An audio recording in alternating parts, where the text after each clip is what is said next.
World Financial Group offers entrepreneurs from all backgrounds the opportunity to start their own business on a level playing field. Dr. Yana Woodhouse, receiving the WCM Wall Street Pioneer Award by the United Black Wall Street of America, Inc., is one of those entrepreneurs. I see WFG and TFA as a place where African Americans with an entrepreneurial mindset can flourish.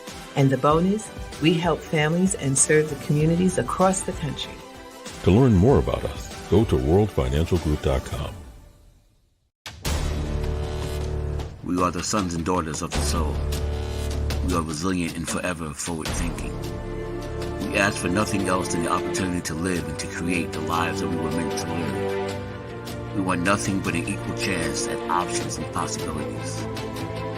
The same possibilities and options to live out our potential as our fellow man. We want to be heard, understood, and expressive in our reality. We are the future. We are the creative. We are here.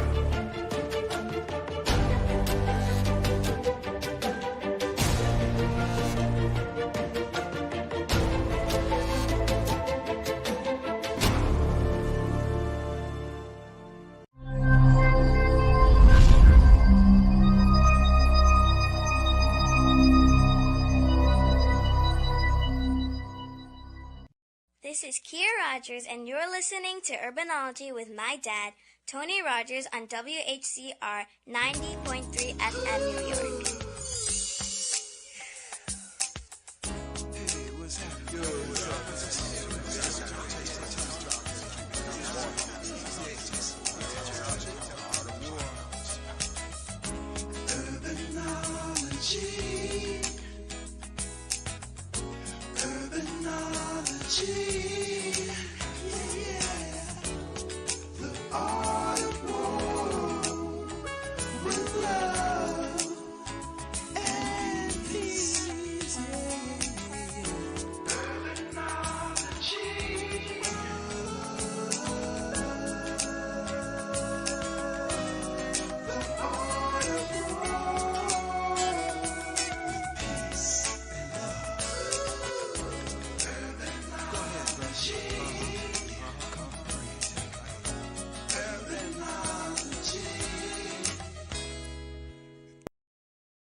Good afternoon. This is Tony Rogers, your host for Urbanology, the Art of War.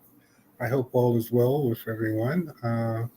It's hard to believe, but we are in April. I hope many of you did not get fooled yesterday during April Fool's Day, but nevertheless, pretty soon it'll be warm. Pretty soon it will be summer. And for the last 50 years, 49 years, soon to be 50 years, during the summer, we always, through the Chamber and Harlem Week and many other organizations that I've been involved with, we prepared for Harlem Week, which and Harlem Day this year would be 50 years old. So it's been an interesting journey. And one of the things that I've tried to do is to bring on a number of people who have been part of my journey in all of this, and I kind of see it as a way of creating a document of the things that have happened over the past 50, maybe 60 years of working in some way helping the most well-known community in the world, Harlem. And today, I have the honor of having a brother that I've known for many years. I want to do him service, so I'm going to try to introduce him by reading a brief, and he had to be brief because James has done so much that it would take another show just to read his bio. But nevertheless, I'm going to attempt to do this, James, and I hope that I give you justice, my brother, but I want people to know who you are and what you've done. James H. Harding, Jr. is a former commissioner, member of the board of directors of the Metropolitan Transportation Authority, the biggest transportation agency in North America. In this role, Harding served as the chair and had board oversight on all diversity issues within the MTA. He also served as chair of safety and security in the aftermath of 9/11. Harding's career spans over 39 years in key management positions in New York City and New York State government, including Director of Legislative Affairs for the Governor of the State of New York, Governor Pataki. He also served as the chair of the New York State Dr. Martin Luther King Holiday Commission, which allowed for us to have a legal holiday. In 1985, Jim was appointed special advisor to the police commissioner of the Technical Narcotics uh, Team, TNT. Harding served as deputy commissioner of the New York City Fire Department and director of the, the advance for the mayor of the city of New York.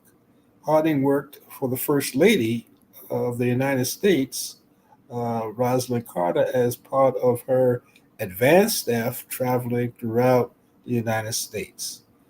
Um, Dr. Harding received an honorary degree from the City University of New York, where he has lectured and is an adjunct professor.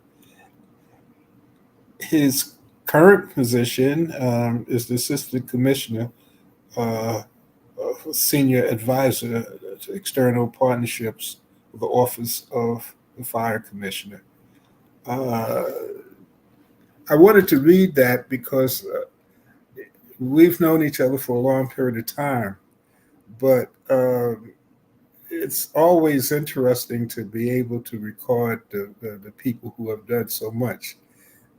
What I know as it relates to the Chamber and Harlem Week is that there was a time when you saw Jim, you knew that either the mayor was coming or the governor was coming or somebody important, because he was always the first person there that usually I would meet.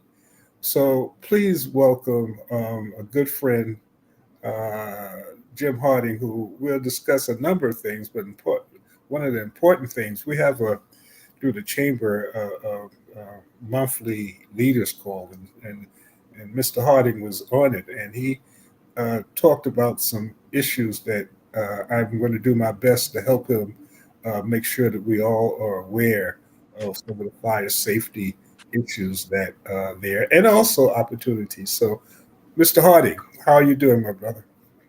Tony, we've had a long journey together, and I know that you read my bio, but your bio is just as extensive. And I'm proud to be here with you this afternoon to talk to your listeners and to talk about some of the critical things that are taking place in New York City. Well, again, Jim, you've been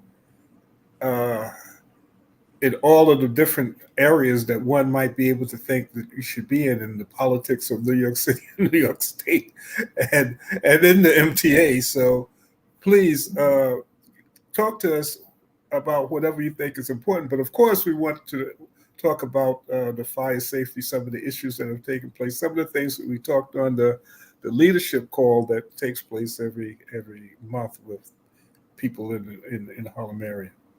Sure, but before I do that, I want to thank you for your service to the Harlem community. And I want to thank Lloyd Williams, who's the president and CEO of the Greater Harlem Chamber of Commerce. And I look at it like this, Tony. When the team wins, we all win. And we've been a winning team for 40 years. And what we've done for the Harlem community is irreplaceable. And I want to congratulate you, the board members of the Greater Harlem Chamber of Commerce, Lloyd Williams, and all the others that have made Harlem what it is today. Harlem is a fascinating community. And in my opinion, we've done great. And we've really done well. Come a long way. A very long way. 50 years, 1974 is going to be an interesting summer as we recoup. But that's why I wanted to have people like yourself on, because in 1974, we started the day as the beginning of the Second Harlem Renaissance. And people like yourself will be looked upon as those individuals that actually shepherd the second Harlem Renaissance into where it was, where it is, and where it will be. Well, So that's very kind, and I'm looking forward to it. And I'm looking forward to this summer, another great Harlem Week that will take place for 2024 and the 50th anniversary. But Tony, like you said on the leaders call of the day, I spoke about a few things, and I just wanted your views to know a few things. It's very, very important that all people throughout the city, the Harlem community, every community of New York, has a working smoke detector. There have been a number of fires throughout the city, and you'd be surprised how many times that we find that there are no smoke detectors. And if you have a smoke detector, it's just very, very important for you to check the batteries to make sure that they're working. The batteries have to be checked on a regular basis. Also, if you don't have a working smoke detector, the fire department has run a program with the Red Cross and the New York City Fire Foundation where we can install smoke detectors for free. And I just want to share a phone number with you and your audience that if you don't have a working smoke detector, if you're elderly, if you're handicapped, or if you're needing one, please call 1 800 877 2767 and somebody will come out and install a working smoke detector for you. That's could really, you really. repeat that number, Jim? The number is 1 800 877 2767. Thank you. And that's through the Red Cross, the New York City Fire Foundation, and it's a program that was started by the New York City Fire Department. I know that there's also an issue with the uh, fires that have been recently throughout not only Harlem but uh, throughout the city, dealing with the electric bike batteries. Could you talk a little bit about that and some of the issues that you see and some of the things that you, through your role with the fire department, are looking to do to address some of that? Yes.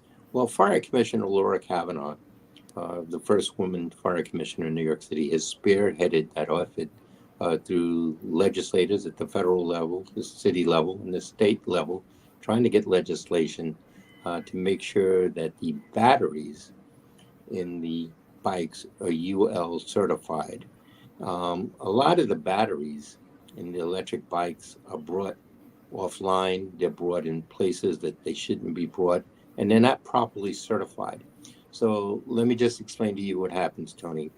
We've all heard about a number of lithium ion battery bike fires in apartments. What happens, the bike, the battery, when you charge it, it explodes into a ball of fire. And a number of people in New York City have died over the course of 2023. The number for 2023 was 18. So far for 2024, we've had one death up on 150 First Street in St. Nicholas Place. And where the fire happened at 151st and St. Nicholas Place, the individual that died was not even in the apartment where the bike was. We're very concerned about delivery drivers, people that have bikes, them not buying proper batteries. Batteries that are not UL labeled are faulty, and they can cause a fire, and the fire causes death and destruction to many communities. And that's one of the things that we're concerned about. And that's why the commissioner, the New York City Fire Department, is trying to get legislation on all levels, the city, state, and federal level, to make it illegal to sell a battery other than what's UL certified. And I suppose that since many of the people who are using the bikes are working for businesses, I guess in some way that legislation, the language might uh, have some sort of relationship to the responsibility of the business owner who's using these bicycles, because a lot of times actually it's the business owner who owns the bicycles, and the riders are people who are working for that particular business. So I would imagine that the legislation will have some sort of penalty of knowingly using those types of vehicles, because as you had mentioned, sometimes the explosion is in the store, which affects the entire building. So I'm saying that so that the listeners who are or viewers who are viewing this can support. We're in election time now, and people are asking questions of what can we do for you to get your vote. So some of these things that Mr. Harding is talking about, the commissioner, you should bring that up because it has an effect on everyone. Yeah, we're very concerned about that, and we just need to try to educate the public to make them understand of the consequence of plugging in and trying to charge a battery that's not UL certified. The battery, it just doesn't catch fire; it explodes. Right. And if you go to the FDNY website, you can look at lithium-ion battery fires, and we actually have videos online that shows what a battery can do and the magnitude of the fire and the explosion it takes. I mean, you can imagine if you're sitting in a bedroom and a battery explodes, it explodes throughout the walls and throughout the entire bedroom, making it very difficult for individuals to get out of the room.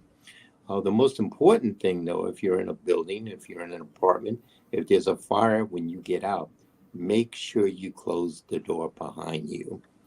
A lot of the recent fires that we've had in the city, people come out of the apartments, they leave the doors open, and that enables the fire to spread with very disastrous results.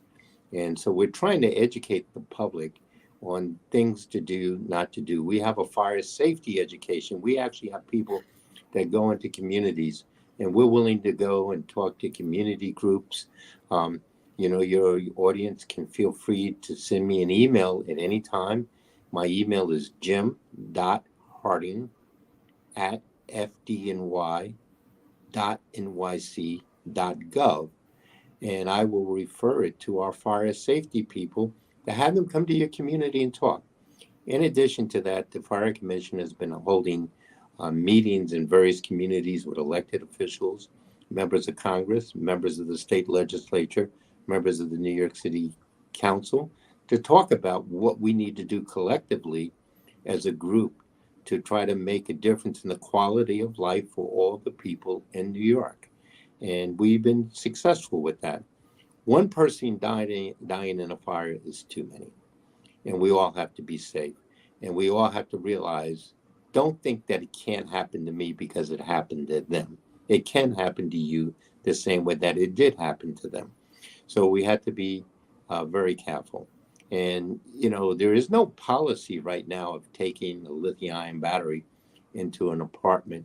And the most important thing, though, is to make sure that you take one that has a UL certified battery and not a battery that you brought online or in a store that might cause fire and might cause destruction to you and your family.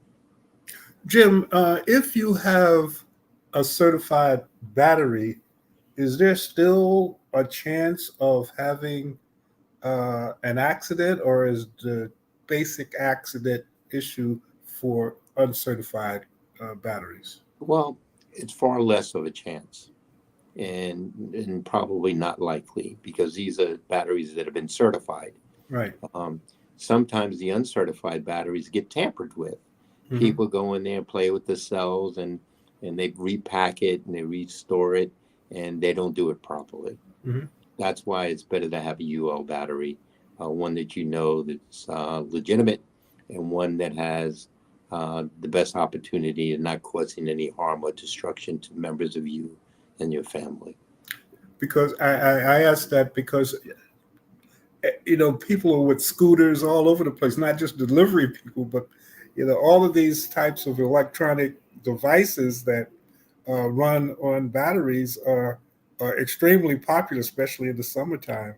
And I'm glad that you guys have community sessions where the fire department explains certain types of safety tips. I remember during Harlem Week, there was a series of educational seminars at fire stations throughout the area, which is very helpful. Well, we go to every community. We're available to go to every community. Our main um, purpose is to make sure that there are no fires that cause death and destruction. So where we can go and educate, we're here to do that. And like I said, we do have a fire safety team that actually goes out. Like you just mentioned, Harlem Week. We go to street fairs. We bring out uh, vehicles and we let the community get a better understanding of what the fire department does and the impact that fires can take. The importance of having smoke detectors. We talk about all these things on a regular basis, and this is what's made a difference. We go to schools. We talk to young children. One of the concerns with young children playing with matches. And, I know when we were growing up, you see a match, you see a fire. Some people thought that was exciting. It's not exciting. It can kill, it can harm, and it can devastate a family in a matter of minutes. And it has happened. Yeah, I almost did that myself. With the plastic soldiers, I learned that if you light them, fire will go down. So it was like an army. Well, now you're giving away your age, Tony. But I Yeah, remember well, those plastic it's, soldiers too. I and remember I them never too. forget, So, boy. yeah. I was in, of all places, my parents' bedroom, and they had these uh, uh, covers, and they had these little balls on the covers, and one of the flames got to the ball. And man, I was able to get the fire out, but the darkness was there. So I knew what was coming when my parents came home. Well, thank God that you didn't do any of that, I'm and glad thank that I'm God you're still here today. here Yeah, because when I had to explain how that happened, yeah, there was no way to do that without saying that I was playing with matches. And yeah. man, But one of the other things, Tony, that I wanted to mention, it's very important that parents not leave their children home alone. It's that's not. true. There was a death up in Washington Heights over the last 2 weeks. A young 2-year-old happened to pass away, and his brother is in extreme critical condition. And the mother was placed under arrest for going out one night, leaving her 3 children home alone to go to the store. And, it only takes a split second for something to happen. And, when kids are left alone, you don't know what they may do or what they may not do. And you don't know the circumstances that might be in their environment that leads to disaster and loss of life. So we at the fire department are very concerned about that. Um, you know, this has to be tearing this mother apart. But she's been placed under arrest, and you can't leave your kids alone. Mm. And it doesn't matter what the reason is, you cannot leave them alone.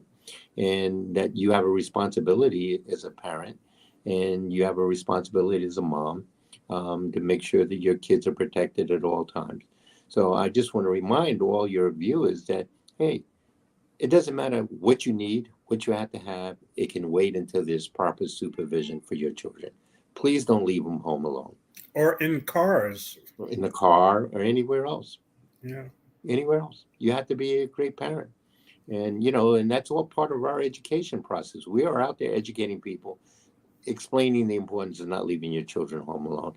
And like I said earlier, if you have one death, that's too many. And we don't want anybody to die as a result of fire. And that's why the fire department is there training, giving you an understanding. And we also want to show the community how great of a job it is to be a New York City firefighter.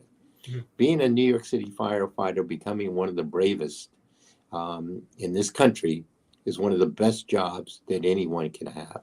And I know that you have the number, but the number to find out more about becoming a New York City firefighter is 718-999-FDNY.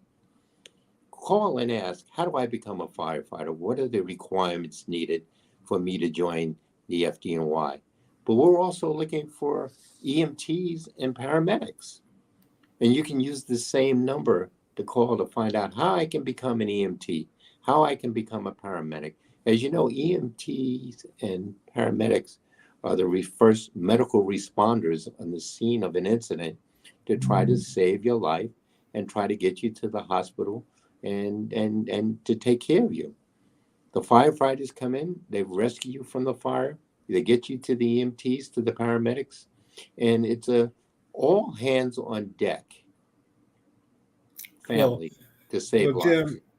Jim, I have been aware, many people have, about your abilities not only with the fire department, with the MTA and the city and state of New York to focus on hiring um, black and brown individuals, women who, when we started working together in 19.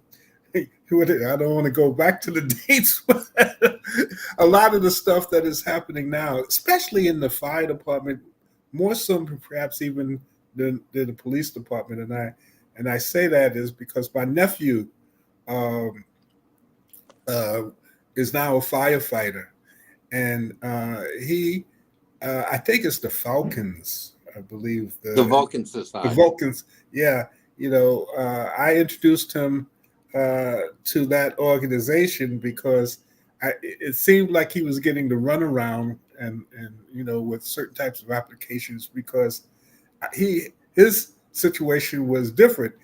He was too smart. They were telling him. You know, he he.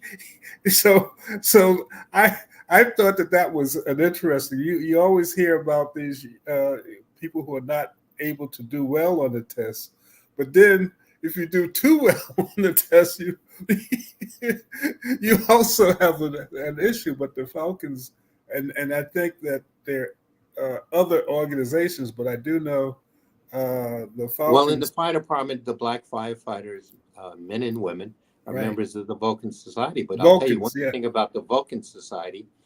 They have the first female president of the Vulcan Society, a No kidding. firefighter named Regina Wilson. And, Wow. she leads that organization, and, she's done an excellent job in increasing the membership, getting people to join the Vulcans. I mean, everybody that looks like you and I, Tony, there's no reason why they should not be a member of the Vulcan Society At one if you point, become a firefighter. I would like to interview her. People should know more about that. As you know, Chief Leslie Williams Right, was, going back. Lloyd and I used to hang out in Lloyd Dickens' office many, many years ago when he was the president of the Uptown Chamber of Commerce. And Chief Leslie Williams would give us conversations about the stuff that he went through. He was one of the first black firefighters, and he had to fight every day, and he had until he started saving people's lives, and then they wanted him to.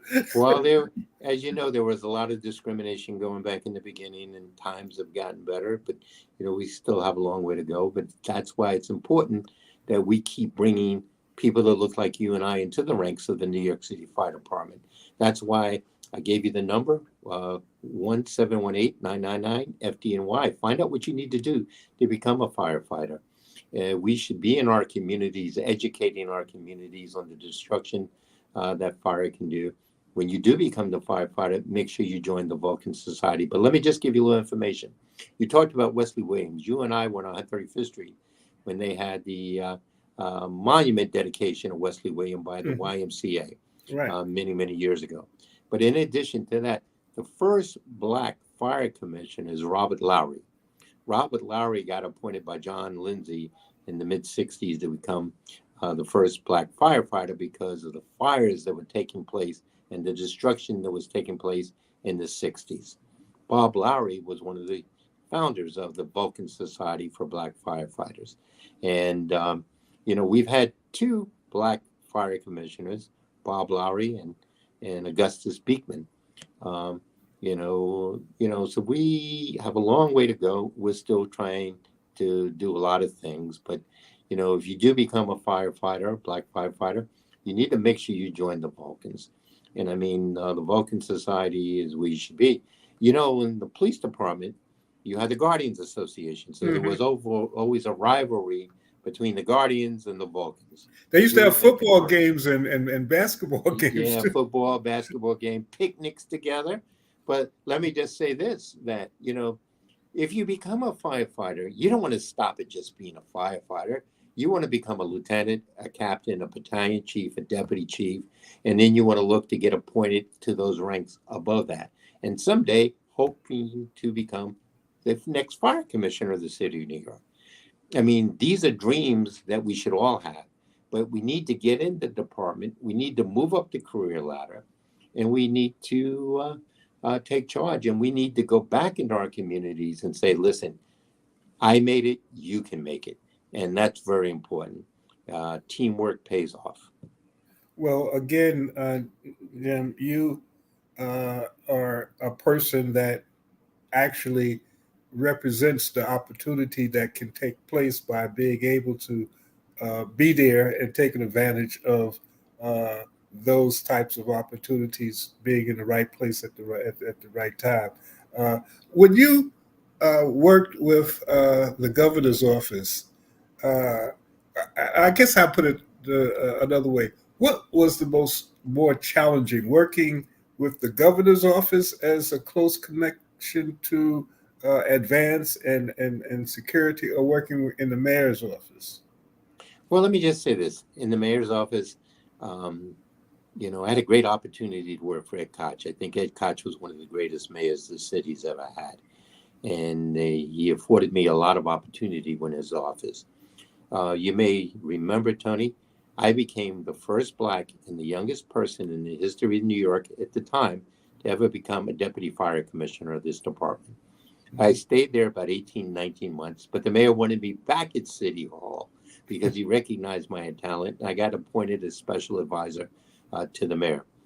During that tenure, there was a young police officer named Ed Byrne that was assassinated in Southeast Queens while guarding a drug witness house. This was in 1988. After that, the mayor named the police commissioner and myself. The police commissioner was Ben Ward, as co-chair of TNT, which was the Tactical Narcotics Team, a program to eradicate drugs throughout New York City. The reason why I was named co-chair with the police commissioner was because the police commissioner couldn't tell other city agencies what to do. I could.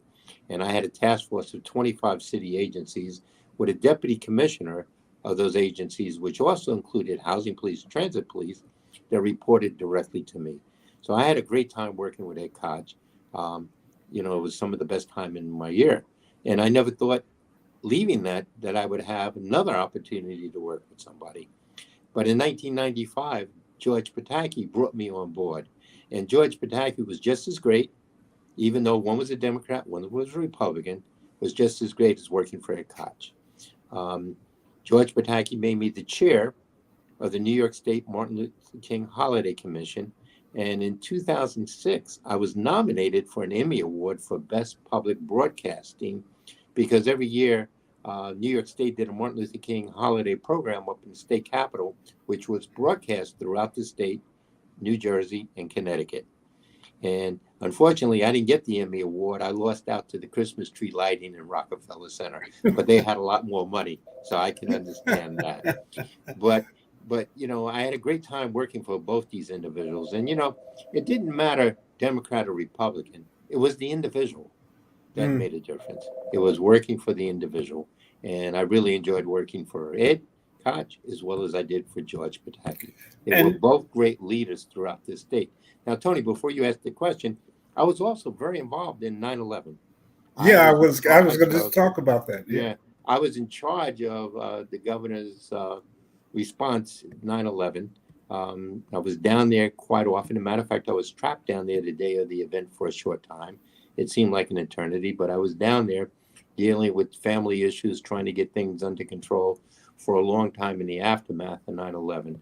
And, George Pataki did a phenomenal job as governor and running the state. And, he was a 3-term governor. Ed Koch was a 3-term mayor. And I was there for the 12 years for both those individuals. And it was George Pataki that appointed me commissioner, member of the MTA board of directors. Well, again, having that type of time frame also allowed for you to do so many things within the community. I know because uh, in Harlem Week, you were always there doing something and bringing whether it was the mayor's office or the governor's office or the MTA into the fold in order to make things happen. Matter of fact, many people have an award on their walls that was designed by the MTA. You started that, and it has continued. But I those are the awards that many people who receive Harlem Week awards for whatever, we use the MTA posters because they were always, everybody would wonder what's the poster going to be like this year, because you guys did such a wonderful job, and you started that, among other things that we have been going through for many years. When you talk about 39 years or 50 years, there's so much stuff that we probably have forgotten that people don't even know that we were involved in. We were involved in quite a bit, but we did a good job. And if you use the expression "when the team won," we definitely won, Tony, for the Harlem community, and all the things that we did. But I just wanted to share this with you. When I left government in 2015, I went and I became an adjunct professor in CUNY. I was at City College, John Jay College of Criminal Justice, and Medgar Evers, where I was able to use my experience to give something back to the community. And that was very fruitful for me. In addition to that, it was a great opportunity to be able to work with Rosalind Carter, traveling around the United States as part of Advanced. So I had an opportunity to learn a lot of things. But Eric Adams, was our second Black mayor, and I'm a big supporter of Eric. And I was asked to come back to take this position as an assistant fire commissioner. Mm-hmm. And I'm just glad that the mayor asked me to come back to be able to once again help the people of the city of New York. And that's been my priority, whether I'm teaching or whether I was with Ed Koch, George Pataki, with the Greater Harlem Chamber of Commerce. It's all about the people of the city, helping them and maintaining the quality of life for people. Well, Jim, again, when your name comes up, there's so many different lives that you've have helped. This depends on where you were at the particular time and who the person was that was able to receive the benefit of you being there. And I know, as my personal understanding is that I've always appreciated you being able to be the same person. A lot of times when you are in certain circles and you're dealing with certain things, there's a tendency to let that go to your head.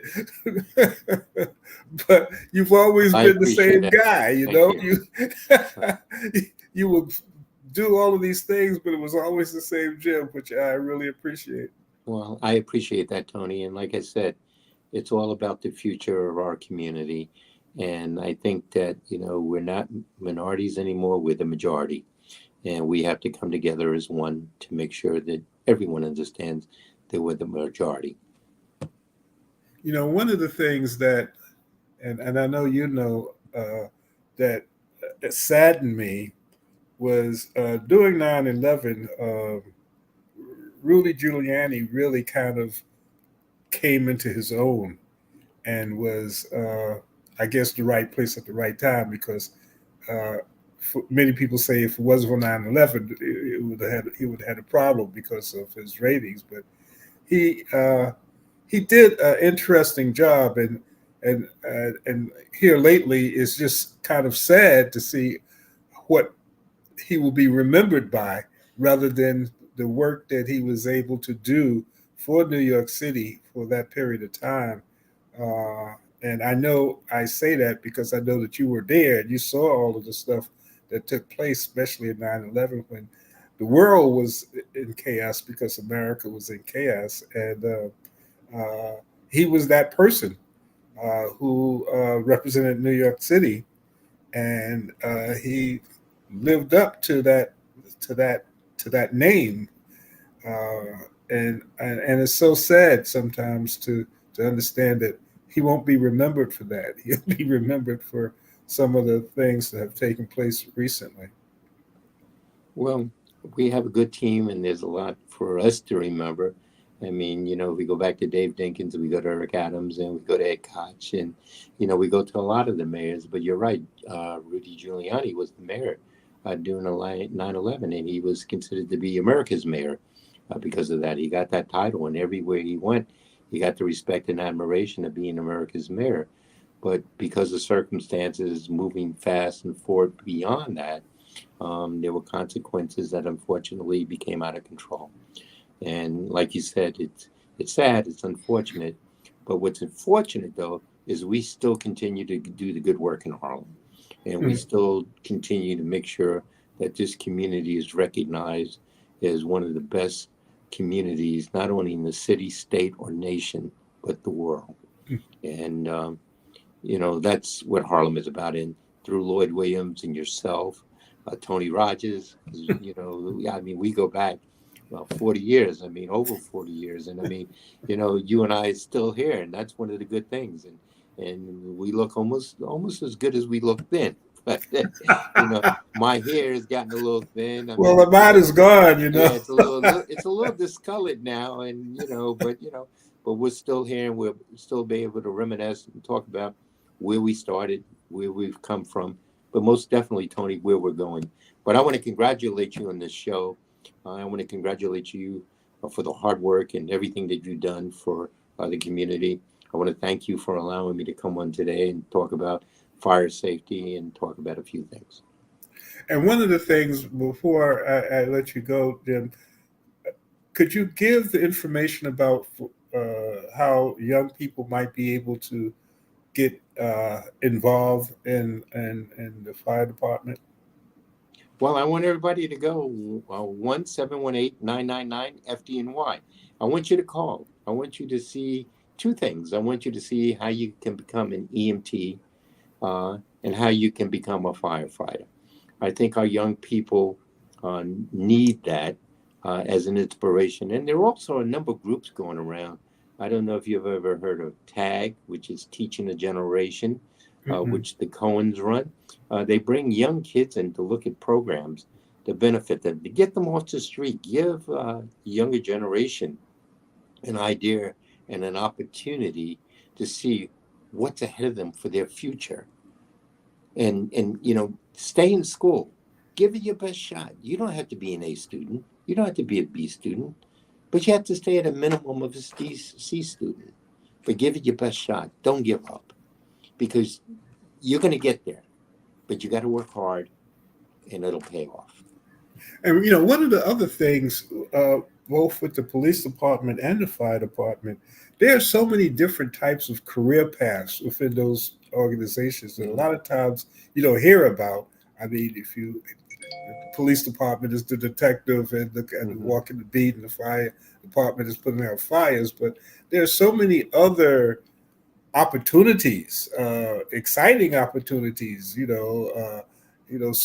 the different branches that a lot of people never know about. And I always wondered why in the promotion of or recruitment that some of these different types of opportunities, career path opportunities within the fire department and within the police department that have a direct or indirect relationship with enforcement or firefighting, but they're not talked about as much, except for when you go to certain workshops and other things.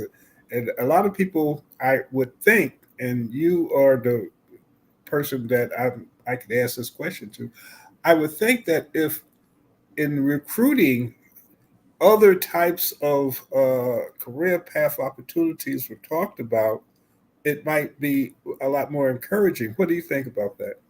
No, I think you're absolutely right. But we all need to teach the younger generation the opportunities that exist for them. I think being a police officer, being a firefighter are great opportunities. What the younger generation needs to know, not everybody is going to be Jay-Z or Beyonce, and that there are career paths for you to get on the right track, to be able to have affordable living, to raise your family, to have your children, to educate them, and to move them forward in life. I mean, there's just so much we can do. But also another career path in the fire department, you have fire prevention inspectors. Those are the individuals that actually go out and do inspectors. There are opportunities for those jobs. I mean, I think I gave you the DCAS website where you can go to DCAS and you can look for jobs within the fire department. It tells about exams and dates, and you can start preparing. I know the Vulcan Society prepares young men and women to become firefighters. Um, and you, like I said, you have the first female president of the Vulcan Society in its history, Hmm.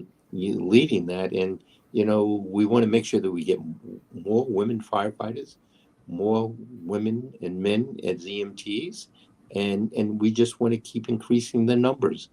Um, and it's hard work, Tony, trying to increase the numbers, but through programs like yours, giving people an opportunity to see what's there, will afford them a great opportunity. I say this again. I have talked with you. I would like to be able, at some point in the near future, is to interview the new female president of the Vulcans. I think that that's very important for especially young women to understand that there's room and positions that may be available that perhaps had not come into the mindset. She should be out there a little bit more. Hopefully, we can help do that. Well, yeah, hopefully you can. And you know what, Tony? I'm committing to you right now. I will reach out to her. We'll make it happen. Well, I appreciate that, and one of the things that I had got a text is, even though you're not with the MTA, do you have any idea of what the design of the 50th anniversary MTA poster? That's always the most guarded secret. I don't know it yet, but I started those posters with the MTA, and the creation was done by the chamber and the MTA, and those posters, people loved those posters. Those posters were Collector's a items. really big hit, and they were actually given away as gifts for people that made contributions to the various communities, whether they were sponsors or Harlem Week, or people that did outstanding things for the Harlem community. So I don't know what it's going to be yet, but I will find out at some point, and I'll let you know. That's a closely guarded secret. Yeah, I it's been a big hit. again, and it's been helpful. You have been again one of those individuals that I'm so glad that vehicles like Soul City gives an opportunity to record some of this information years from now when people are talking about the second Harlem Renaissance, like they're talking about the first Harlem Renaissance. The difference is that this time they will be able to see the Jim Hardings and the Lord Williams and the Charlie Rangels and all of the individuals that have been part of that second Harlem Renaissance development. So I am happy to have recorded you, Jim, so that people, after we are just memories, will be able to see us and know that a lot of the stuff that they're taking advantage of, you are the pioneer in making happen, especially with the MTA and the New York City Fire Department. So thank you, my friend. Well, thank you. I've had a great career, and I'm just glad that I'm able to get something back. And like you said, after we become memories, not too soon, I hope, but after we become memories, somebody can look back at these tapes and they can say, wow, I wish I had known these two individuals. Well, again, there's been a blessing to be, we always talk about being in the right place at the right time. Uh, for the last 50 years, the blessing, as I reflect back on it, is that every third Sunday in August for the last at least 49 years, and soon to be 50 years, God willing, but at least 49 years, I knew what I was doing. I, I knew. It's very seldom that you can go for 49 years and look at a certain date, except for your birthday.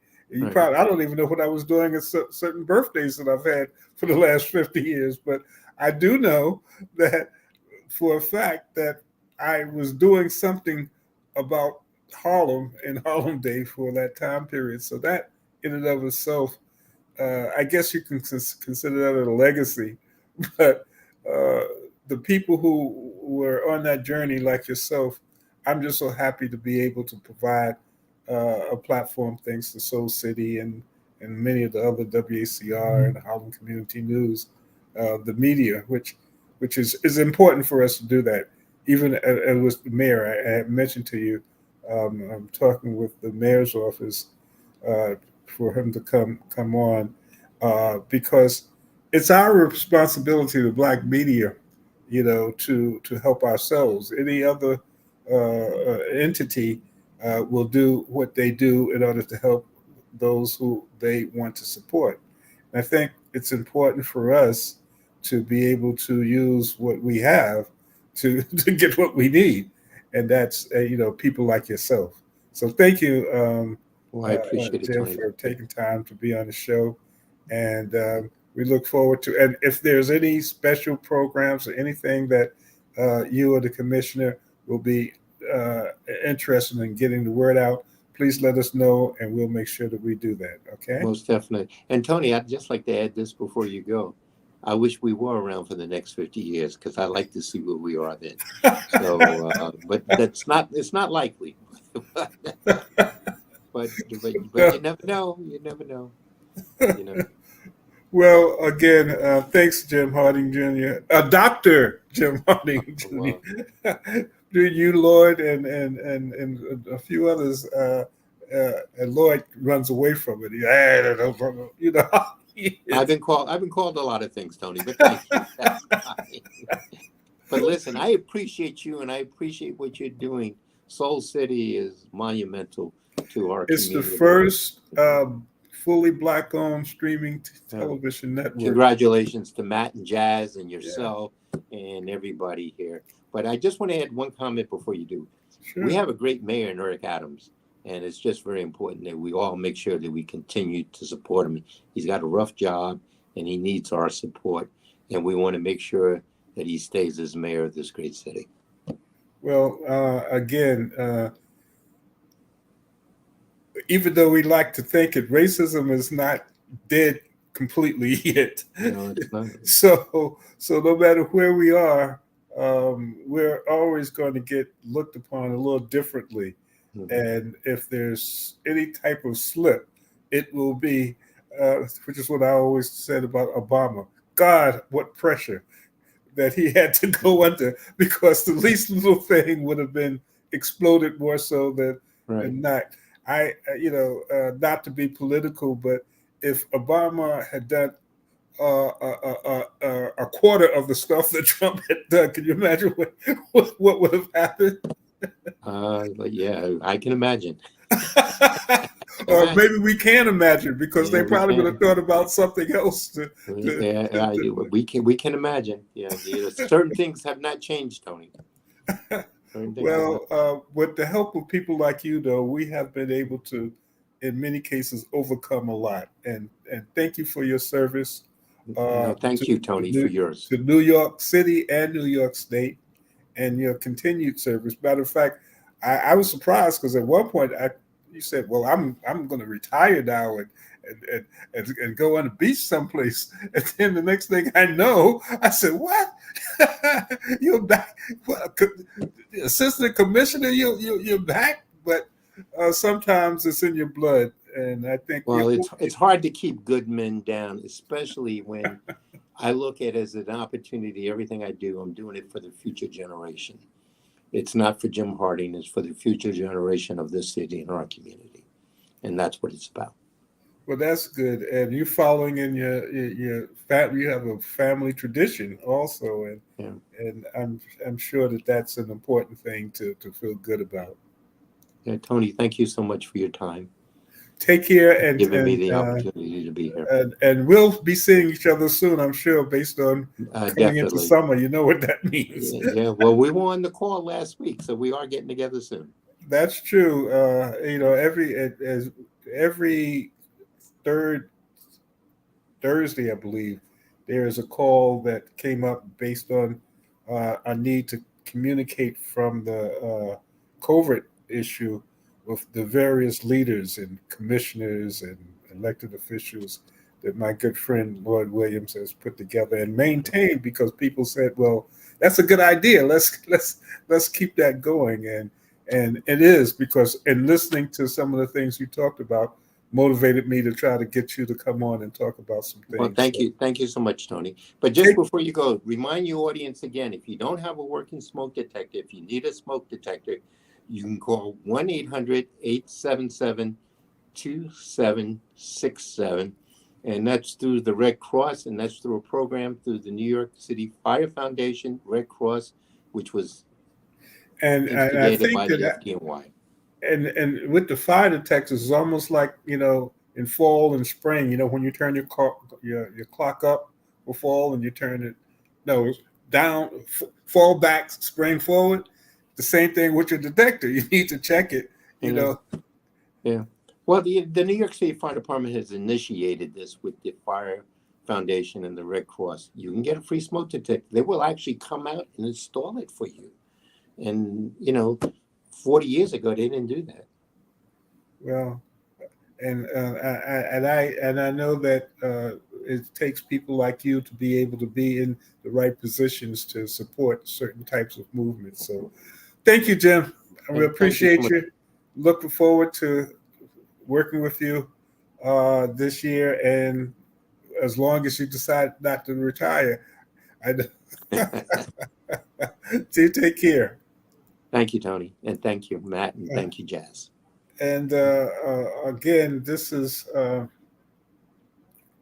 wonderful opportunity to begin to talk to a lot of the people who, over the 50 years of Harlem Week, played important roles. And one of the things that I will attempt to do is to try to start bringing people on who were there at that time, who were part of the second Harlem Renaissance. And we will, thanks to Soul City and other vehicles, we will kind of keep you informed. There are a lot of things that are going to happen this year, a lot of developments. And we talk about goharlem.org. The Harlem tourism and hospitality industry is exploding. We have a new hotel, we'll have a new civic museum, a new studio museum, and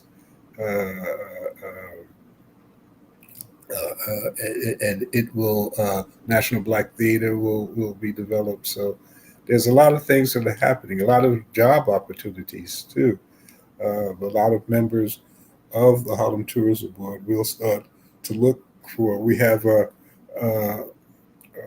grant that we're looking through the city council to train tour operators, to get them licensed to become tour guides, as well as the goharlem.org to begin to create a way for students through Columbia University, City College, and Silicon Harlem to help create a state-of-the-art Harlem Tourism Board website that people will go to, and to create a way where if you want to find out what's going on in Harlem, you go to goharlem.org, and the events, the restaurants, the hotels, and the different things will be listed.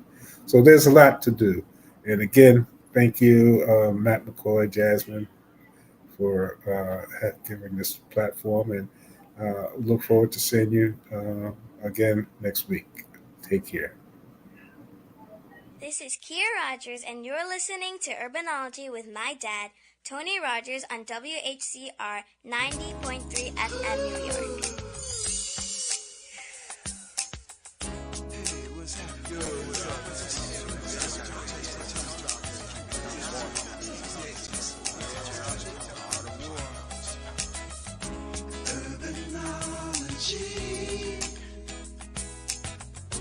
Urbanology.